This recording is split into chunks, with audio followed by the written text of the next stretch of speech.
Kondo dekat Kaleidoskop Setiawangsa ni, maintenance dia fee mahal gila, RM450 sebulan.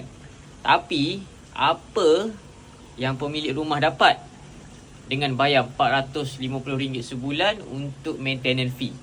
So kita tahu maintenance fee ni dia bayaran untuk penyelenggaraan luar daripada unit rumah anda lah. So dalam rumah ni sendiri punya maintenance lah. So dekat luar tu yang kita kena bayar. Okay, so saya tunjuk apa yang owner rumah ni bayar sampai RM450 sebulan tu. Jom kita tengok. First kali kalau nak masuk dekat security guard untuk owner rumah, dia dah pakai RFID. Detect nombor plate kereta je, owner rumah terus boleh masuk.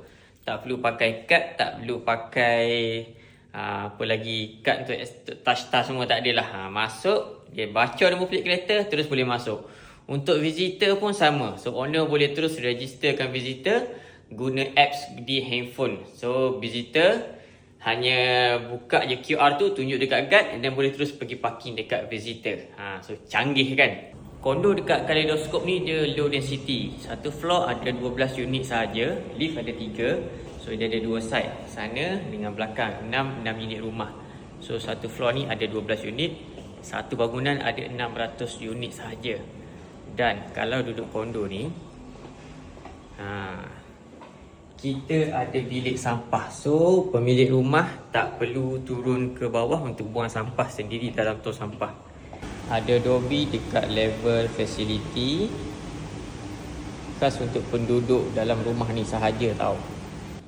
Kalau nak buat small event ke, birthday party ke, boleh guna multi-purpose hall ni. Boleh bayar deposit kepada management. Dalam kondo ni dia ada mini market dia sendiri. Bila-bila mat nak beli makanan-makanan kudapan ke, boleh beli kat sini.